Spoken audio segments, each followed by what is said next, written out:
है कि वो मेरे से कुछ छुपा रहे हैं। आप पैसा देते टाइम वीडियो में अचानक से क्या हुआ, कैसे से बात करना बंद कर दी। हेलो फ्रेंड्स, आप सब कैसे हैं? उम्मीद करती हूँ आप अच्छे होंगे। वेलकम करती हूँ बिंदु द्विवेदी लाइफस्टाइल व्लॉग में।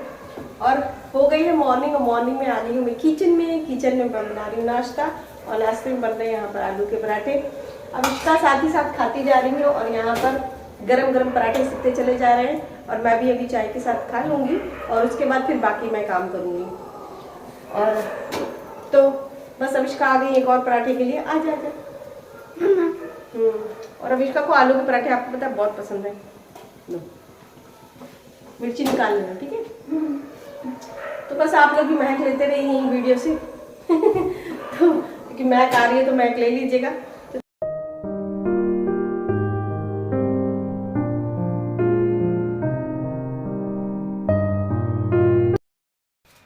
जी गई इतनी सारी सब्जियां ना, ज्यादा नहीं है, मूली है, अच्छा टेस्टी गाजर है, हलवा गाजर भी।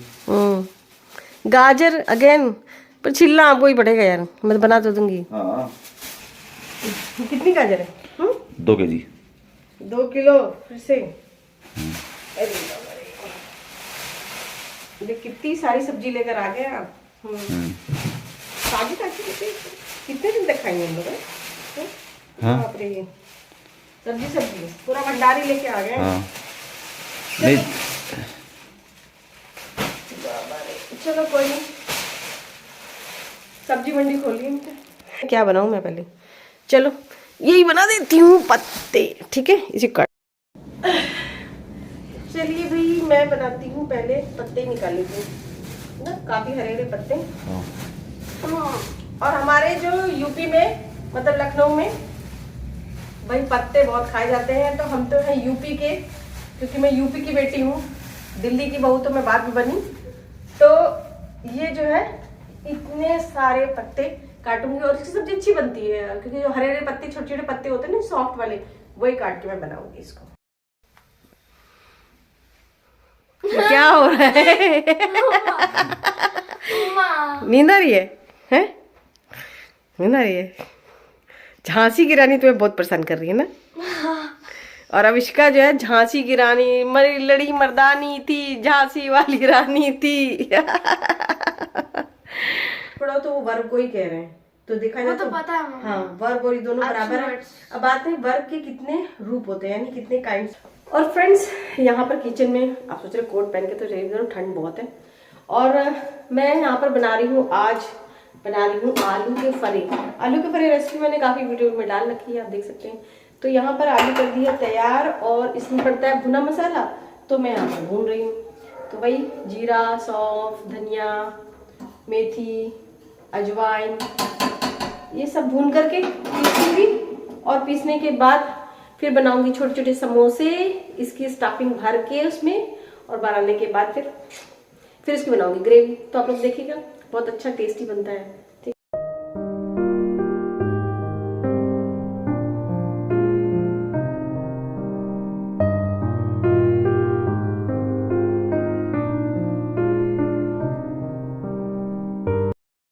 और फ्रेंड्स यहाँ पर देखिए, ये जो है आलू के फरे के लिए इतनी तलब लगी हुई कि लगे पड़े हैं यहाँ पर भी।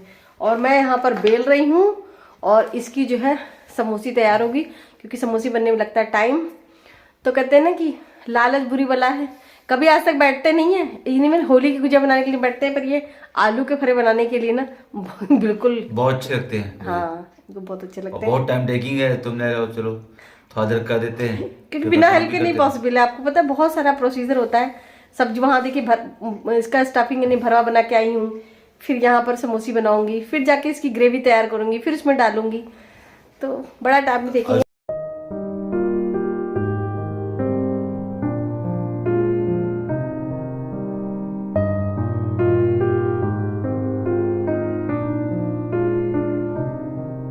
कभी वह बच्चे को खिलाने हाथ में पकड़ाकर अपने काम में लग जाती है, फिर वो उसे गोद में नहीं सुन। मैंने जो लिखा है वो चलेगा। मैंने लिखा है कि मतलब उसको अपने काम स्वयं करने के लिए करती थी। वैसे रियल में यही है कि उसको इंडिपेंडेंट बनाना चाहती थी। वो चाहती थी कि वो अपने काम खुद कर सके, इस वजह से ऐसा कर लिया। मम्मा तो मम्मा मेरा अलग गलत होगा। हाँ, क्योंकि रियल में कोई भी माँ जो है ये नहीं चाहती, वो बच्चों के लिए अच्छा करने की कोशिश करती है। तो आप जो लिखोगे वो अच्छे के लिए लिखोगे, ना कि वो उसको चीट करना चाहती है।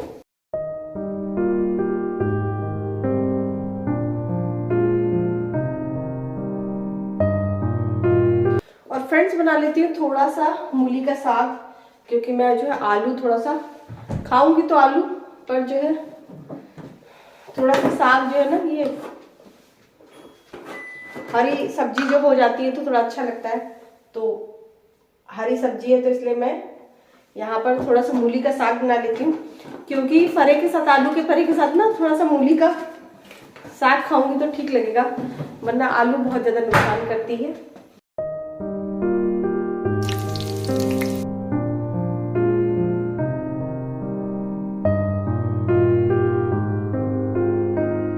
फ्रेंड्स मेरा जो खाना बन गया, जो आलू के फरे रेडी हो गए, और साथ ही साथ मैंने किचन को साफ कर दिया, क्योंकि जब खाना बन जाता है ना तो मैं साथ ही साथ किचन को साफ कर देती हूँ, ताकि मुझे मॉर्निंग के लिए प्रॉब्लम ना आए।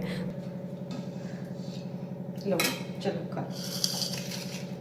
फ्रेंड्स हस्बैंड तो बहुत एक्साइटेड, तो वो तो नहीं आए, बेटी जो है वो मतलब बेटी भी एक्साइटेड होती है इन चीज़ों के लिए।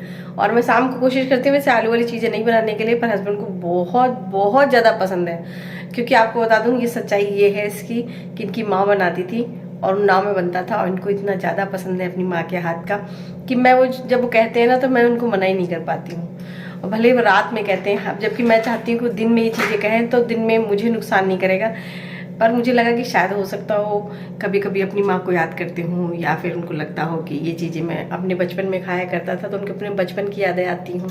इस वजह से मैंने जो है उनको कभी इनकार नहीं करती हूँ।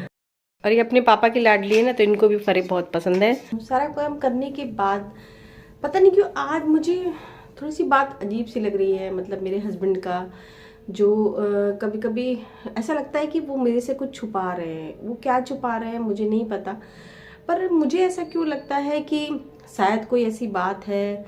क्योंकि जब मैं शादी होकर आई थी और मेरे ससुर को मरे हुए अब 3 साल हो रहे हैं, और 3 साल बाद, 3 साल से मतलब कि उनके मरने के 3 साल बाद से ही हमारी जो है ससुराल से बोलचाल बंद है। वो अचानक से क्या हुआ, कैसे हुआ, मुझे कुछ भी नहीं समझ में आ रहा है। क्योंकि 3 साल से मेरी सास जो है मुझसे बातें नहीं कर रही हैं, जब से मेरे ससुर जी खत्म हो गए। और जबकि हमने बरखी वर्सी सब कुछ किया। ये छोटे हैं, 2 भाई हैं इनके, और छोटे भाई का जो भी फर्ज होता है इन्होंने बड़े लड़के की तरह किया। जो भी पैसा खर्च करना था सब कुछ किया, कोविड में एवरीथिंग, मतलब बरसी वर्सी जो भी होती है वो सब कुछ करके आए हम लोग। उसके बाद से उन्होंने अचानक से बात करना बंद कर दिया, और मुझे ये बात बिल्कुल हजम नहीं हुई कि ऐसा क्यों हुआ, और ऐसा क्या इनके घर में मतलब कि राज है, ऐसे क्या चीज़ है कि जो इस तरह से हो रहा है। और मेरे हस्बैंड जो है, क्योंकि होता है कि बेसिकली कि कोई एक सौतेली माँ होती है वही ऐसा करती है कि जो अपने बेटे से बात नहीं करती है। और मेरे हस्बैंड, अगर केकई का एग्जाम्पल आप लें तो केकई भी जो है अपने ही बेटे के लिए उसने राजपाट मांगा था, अपने सौतेले बेटे, यानी राम जी उनके सौतेले बेटे थे, तो उनके लिए जो है उन्होंने वनवास मांगा था, अपने बेटे के लिए नहीं कहा था। तो भरत तो उनका खुद का बेटा था। पर यहाँ इनकी अगर खुद की माँ है, मेरे हस्बैंड हो सकता हो मेरे से कोई ऐसी बात छुपा रहे हो, अगर ये उनकी खुद की माँ है तो फिर ऐसा क्यों कर रही हैं। क्योंकि मैं आपको बता दूँ इसका एक कारण भी है, क्योंकि मैंने इस बार मतलब कि 2022 में जो है वो अपने बर्थडे में, यानी 20 अक्टूबर को जब मेरी बेटी का बर्थडे होता है, तो मैंने अपनी बेटी से कॉल करवाया था। मेरे हस्बैंड ने भी कॉल कराया था। मैंने कहा था कि जब वो बात नहीं कर रही हैं 3 साल से, तो आप ही लोग बात कर लो। तो उन्होंने मतलब कि मेरे हस्बैंड ने कॉल करवाया था, मेरी बेटी ने बात भी की थी उनसे, दादी से अपनी, और दादी ने सिर्फ और सिर्फ इतनी सी बात की थी कि हाँ मुझे पता है तुम्हारा बर्थडे है, और विश किया। और उसके बाद फिर उन्होंने अपने लड़के से बात करने की इच्छा जाहिर नहीं की। और उसके बाद मुझे कुछ समझ में नहीं आया कि ऐसा क्या है, क्या आप सौतेले बेटे हो, आप मुझसे कुछ छुपा रहे हो। क्योंकि अगर अब मैं शादी में दहेज देकर आई हूँ, अगर मैं शादी में आप घोड़ी पर चढ़ कर आए हो, मतलब कि कार में आए थे आप शादी करने के लिए, अगर शादी के मतलब कि 11 साल तक सब कुछ सही था, तो 12वें साल से ऐसा क्या हो गया, ससुर के मरने के बाद ऐसा क्या हो गया कि आप मतलब सास ने बिल्कुल बात करना बंद कर दिया।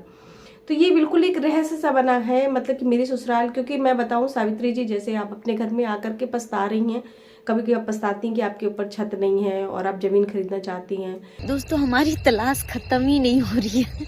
जब से आई हूँ तब से यहाँ देखो वहाँ देखो ये वो। और आपने ज़मीन खरीद ली। वैसे मैं भी आई थी तो मैं सोच रही थी कि मेरे पास कुछ नहीं है, पर मैंने हस्बैंड के हौसले को देख करके उनका साथ दिया, ज़मीन खरीदी, मकान बनवाया, सब कुछ किया। तो कभी कभी सावित्री जी जो हम देखते हैं ना, हमें ऐसा लगता है कि वहाँ जाके सब कुछ अच्छा मिलेगा, वो ऐसा मिलता नहीं है। जिसका जमीन है वो डायरेक्टली नहीं बेचता। तो सेम वैसे ही जो है यहाँ जब हुआ था तो फिर भी सब कुछ मैंने, जैसे आपने बर्दाश्त किया वैसे मैंने भी सब कुछ देखा और बर्दाश्त किया। और पर आप तो यूट्यूब के पैसा कमाती थी, मैं तो यूट्यूब का पैसा भी नहीं कमाती थी। मैं तो अपनी जॉब, अपना पैसा, रुपया सब अपने मायके छोड़ के आई थी। मैं कुछ भी नहीं लेकर आई थी, सब कुछ मैंने यहीं पर करना शुरू किया। आपके पास एक अच्छी खासी इनकम, मेरे पास वो भी नहीं थी। तो फिर आखिर शादी के 11 साल बाद क्या हुआ, 11 साल बाद मेरे पास आज ससुराल नहीं है और आज आपके पास मतलब कि आपके पास जो है अपने सास ससुर है, मतलब कि सब कुछ है आपके लिए। तो वो अच्छा लगता है। देखिए गरीब के घर में अगर वो गरीब है, उसके पास में सारी फैमिली है तो अच्छा लगता है। और मेरे ससुराल तो अमीर भी है, रिच भी है, पैसे हैं। मेरी सास के पास मेरे ससुर एक अच्छी मतलब कि ऑफिसर थे, वो अच्छी पेंशन पाती हैं विधवा होने के बाद। मेरे जेठ है, उनकी राशन की दुकान है, वो वहाँ से कमाते हैं। मेरा घर है 2 फ्लोर का है, जिसमें सेकंड फ्लोर जहाँ पर हमको जो जगह नहीं दी वहाँ रहने के लिए, हमको वहाँ से हटा दिया गया, बोलना बंद हो गया। तो हमारा सब चीज़ें ही वहीं पर रह गई, छूट गई और हमने कभी उसकी चीज़ के लिए दावा भी नहीं किया क्योंकि वो कोई बोलचाल है नहीं। तो वहाँ पर वो किराए पे भी है, चढ़ा हुआ है। तो इनकम का साधन बहुत अच्छा है, खेत में, गाँव में खेत है, बाग है, सब कुछ है, एवरीथिंग है। फिर पर वो प्यार और वो मोहब्बत नहीं है। ऐसा मतलब ऐसा मुझे खुद नहीं समझ में आता कि ऐसा क्या राज है मेरे घर में, ऐसी क्या चीज़ है जो मेरे हस्बैंड या तो मुझसे छुपा रहे हैं या तो खुद इस चीज़ का शिकार है जो उनको खुद नहीं पता है। क्योंकि अगर उनकी माँ रियल में उनकी सौतेली हैं तो ऐसा कर सकती हैं, पर अगर सगी माँ हो तो सोचना थोड़ा मुश्किल है। तो मेरे लिए ये चीज़ें हजम करना बहुत मुश्किल है। कभी कभी इन चीज़ों को सोचती हूँ तो बिल्कुल दिमाग घूम जाता है। पर यह है कि इसी के साथ मुझे जीना है और हो सकता हो एक दिन ये राज खुले कि ऐसा क्या था और क्यों था। पता नहीं भगवान कब मुझे वो न्याय देगा। तो इसी सोच के साथ आप लोग को लगे कि इस तरह से, क्योंकि अभी तक तो फिलहाल मैंने ऐसा केस देखा नहीं है और मेरे साथ ऐसा हो रहा है, मुझे पता भी नहीं है इसके बारे में। तो लेकिन हो सकता है मेरे हस्बैंड को भी कुछ ना पता हो, उनको ऐसा लगता हो, क्योंकि ये सारी चीज़ें हो सकता हो प्रॉपर्टी के लिए हो। कुछ भी नहीं कह सकते इन चीज़ों के बारे में। तो बस आज के लिए इतना ही, कल फिर नेक्स्ट व्लॉग में मिलेंगे और बस इसी तरह व्लॉग देखते रहिए, हंसते रहिए, मुस्कुराते रहिए। व्लॉग पसंद आए तो लाइक कर दीजिएगा और जितने भी न्यू व्यूअर्स आ रहे हैं थैंक यू सो मच मुझे सब्सक्राइब करने के लिए। आज के लिए इतना, कल के व्लॉग में फिर मिलेंगे, तब तक के लिए बाय बाय, टेक केयर।